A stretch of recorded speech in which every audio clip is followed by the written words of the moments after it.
जय श्रीमन नारायण दोस्तों। आज हम सुनेंगे वैशाख महात्म्य कथा के अध्याय 6 को, जिसमें बताया गया है राजा हेमांग का छिपकली की योनि से किस प्रकार वे छिपकली की योनि से मुक्त हुए। नारद जी बोले, हे राजन, वैशाख महीने में मार्ग में चलने से व्याकुल और प्यासे मनुष्यों को जो जलदान नहीं करते वह पक्षी की योनि पाते हैं। उदाहरण के लिए हम एक ब्राह्मण हैं और एक घर की छिपकली का प्राचीन इतिहास कहते हैं। ये परम अद्भुत संवाद है। प्राचीन काल में इक्ष्वाकु के वंश में हेमांग नाम का एक राजा हुआ करता था। वह ब्राह्मणों का बहुत ही बड़ा भक्त था। वह अनिंदक, जितशत्रु और जितेंद्रिय था। पृथ्वी में जितने बालू के कण हैं, समुद्र में जितने जल के बिंदु हैं और इसी के साथ साथ आकाश में जितने तारागण हैं, उतनी ही गौ और उस राजा ने दान की। उसने बहुत से यज्ञ किए। उन यज्ञों की कुशाओं से पृथ्वी पर कुशा ही कुशा दिखाई देने लगी तथा गौ भूमि, तिल और स्वर्ण दान से बहुत से ब्राह्मणों को प्रसन्न किया गया। ऐसा कोई भी दान नहीं था जो उसने नहीं किया। परंतु हे राजन, सुख की इच्छा करने वाले उस राजा ने एक बार भी जलदान नहीं किया।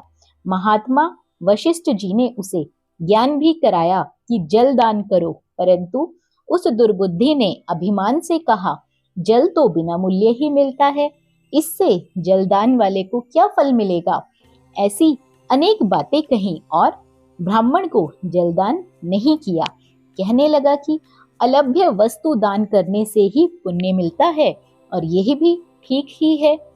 वह राजा लूले, लगड़े, दरिद्री और जीविकाहीन ब्राह्मणों की सेवा किया करता था, किंतु वेदपाठी, तत्वज्ञानी और ब्रह्मवादियों की पूजा कभी नहीं करता था।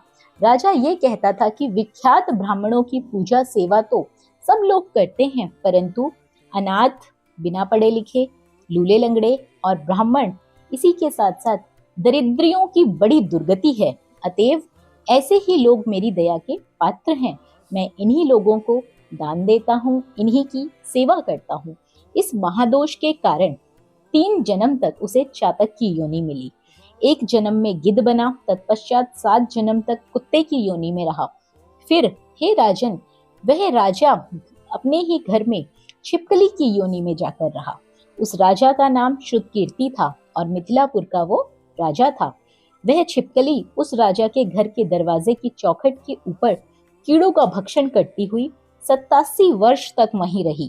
एक दिन देवयोग से मुनिवर श्रुतदेव नाम के ऋषि दोपहर के समय मार्ग से व्यथित मिथिलापति के पास आए। ऋषि को देखकर राजा अत्यंत प्रसन्न हुआ। सहसा उठाकर बड़े आदर सत्कार से मधु प्रकृति से पूजन करते हुए उसने उनके चरण धोए और चरणोदक को अपने मस्तक पर छिड़क लिया। तब देवयोग से एक बूंद जल उस छिपकली पर जा पड़ी।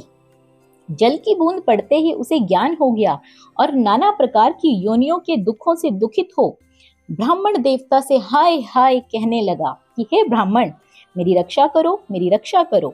एक छिपकली को ऐसा शब्द सुनकर ब्राह्मण को बड़ा आश्चर्य हुआ और वे कहने लगा, हे गोधा, तू कहाँ है? क्यों विलाप करती है? तेरी ये दशा कैसे हुई? तू देवता है या पुरुष, या कोई राजा है और या फिर ब्राह्मण? हे महाभाग, कौन है तू? कह तो सही, मैं आज ही तेरा उद्धार करूंगा।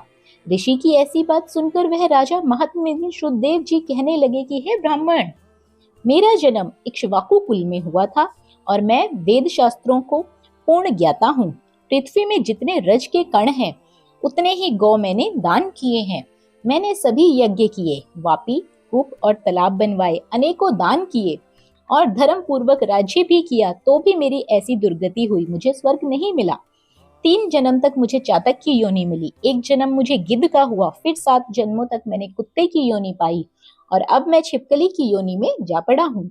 ये राजा आपके चरणोदक को अपने ऊपर छिड़क रहा था, जिसकी एक बूंद उछलकर मेरे ऊपर आ पड़ी, जिसके पड़ने से मुझे पूर्व जन्म का स्मरण हो आया है। मेरे सब पाप दूर हो गए।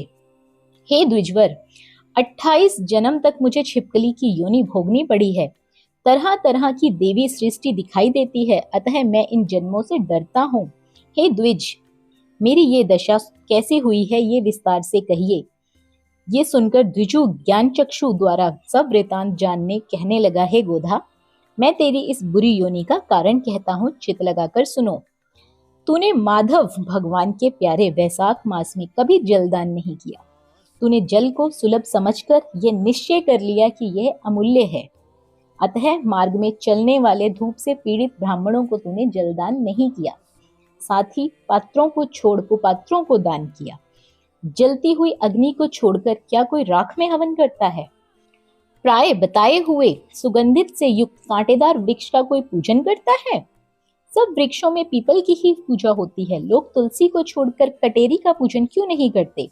पूज्यता के वृक्ष में अनाथ होने की आवश्यकता नहीं है। केवल लूले लंगड़े ही दया के पात्र होते हैं, वे पूज्य नहीं होते। तपस्वी ज्ञानी वेदादि शास्त्रों के ज्ञाता ये भगवान विष्णु के स्वरूप हैं, अतएव ये सदा ही पूजनीय हैं। इनमें भी ज्ञानी ब्राह्मण सदैव ही विष्णु भगवान को अत्यंत प्यारे हैं। इसी कारण ज्ञानी ही सदा पूज्यों में अधिक पूज्योत्तम है और साधु महात्माओं की अवज्ञा ही इस लोक और परलोक दोनों में दुखदायी है। महापुरुषों की सेवा ही धर्म, अर्थ, काम, मोक्ष का कारण है। ऐसे ही करोड़ों अंधे कर्तव्य और अकर्तव्य को देखने जैसे मंद आश्रय के लोगों की संगति से कुछ नहीं मिलता, वैसे ही जलमय तीर्थ, मिट्टी तथा पत्थर के बने देवताओं से भी तत्काल कुछ लाभ नहीं होता। ये तो बहुत काल में पवित्र करते हैं, किंतु साधु महात्मा तो अपने दर्शन से ही पवित्र कर देते हैं। साधु सेवा से कोई भी सुशिक्षित पुरुष दुखी नहीं होता। जैसे अमृत पान करने से जन्म, मरण, वृद्धावस्था आदि दुख नहीं देते।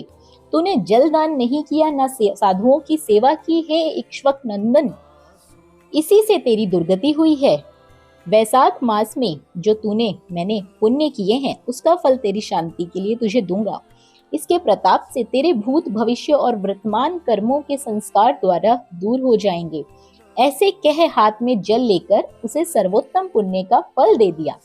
इस प्रकार जब उस ब्राह्मण ने वैशाख के दिन एक दिन स्नान का फल उसे दे दिया, तब उसके सब पाप दूर हो गए और छिपकली की योनि त्याग कर दिव्य विमान पर चढ़ दिव्य माला, वस्त्र और आभूषण पहन मिथिलापुरी के महल में सब प्राणियों के देखते देखते हाथ जोड़कर मुनि की परिक्रमा करके नमस्कार कर आज्ञा ले स्वर्ग को चला गया।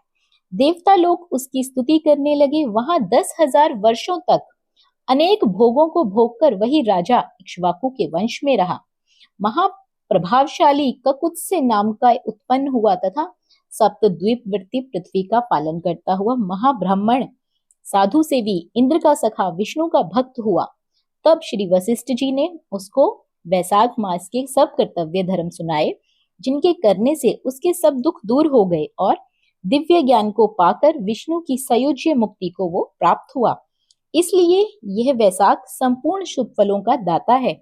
इसमें जो मनुष्य यथोक्त धर्म करता है, उसकी आयु और यश बढ़ता है, पाप दूर होते हैं, पुरुषार्थ बढ़ते हैं, धर्म, अर्थ, काम, मोक्ष की प्राप्ति होती है और वह विष्णु भगवान का प्रिय होता है।